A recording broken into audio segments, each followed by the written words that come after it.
Hello,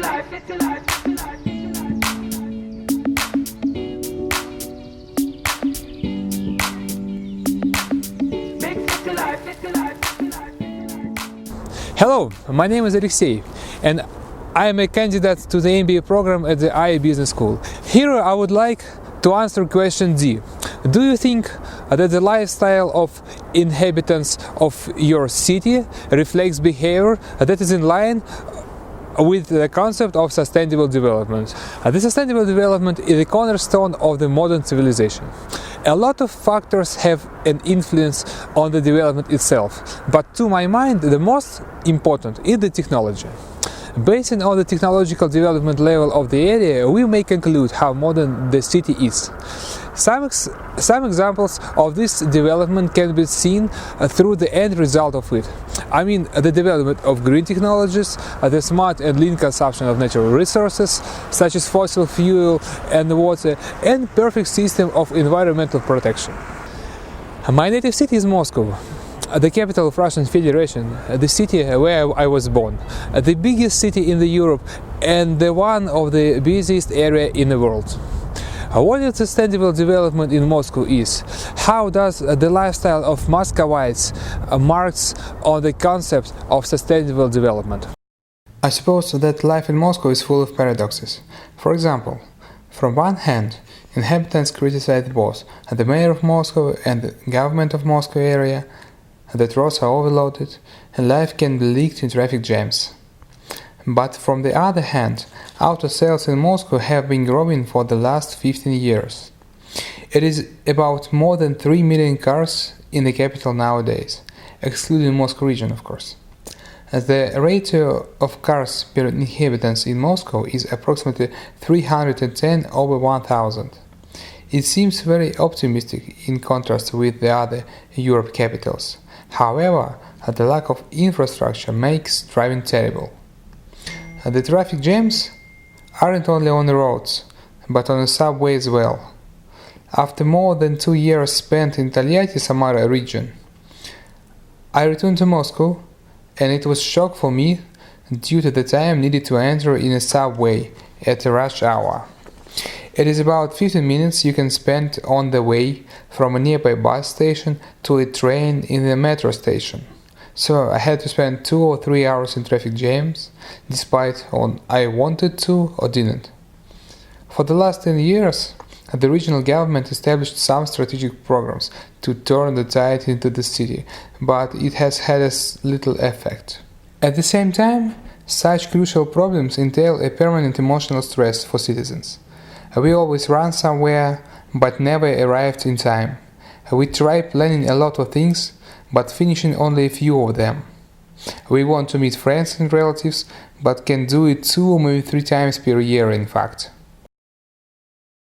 Besides, the ecological situation in Moscow is quite unhealthy too.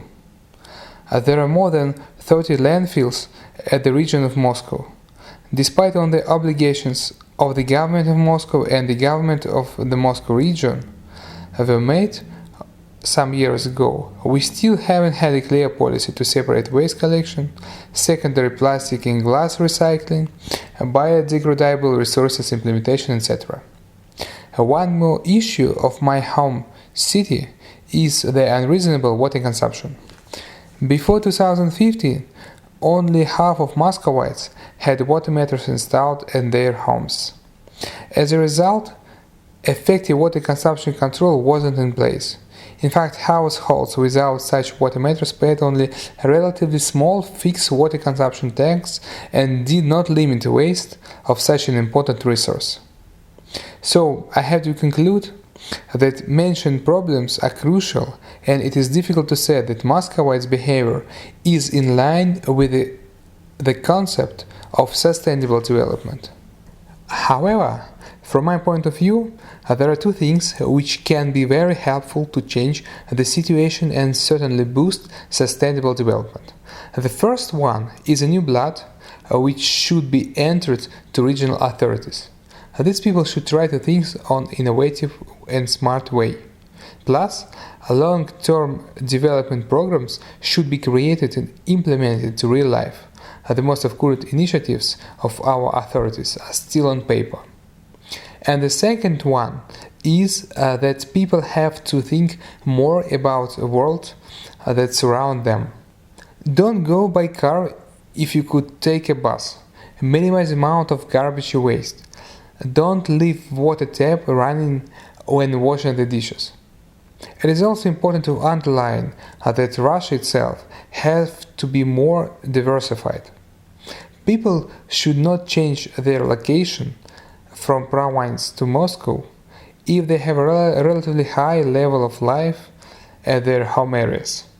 Therefore, Moscow should try to develop its form and welcome people who want to improve their life into the city, and others who love by heart this old city with its unique history and architecture, containing plenty of museums and theaters, surprises, good shopping, and incredible nightlife. You can see one of the streets in Moscow behind me. This is the Pokrovka street. A few years ago it looked completely awful. Roads and borders were occupied by a huge number of cars. People didn't have place to walk through the street. They had to squeeze between cars, going to work and coming back home. Such stressful atmosphere didn't encourage development in people's minds. But this is changing. The new concrete routes and general reconstruction of the street in Moscow give us a chance to lower the stress and to increase the comfort for citizens. So we are on the way to have more developed future, which were predicted before. Achieving the future of intelligence, respect, attention to each other is not so far.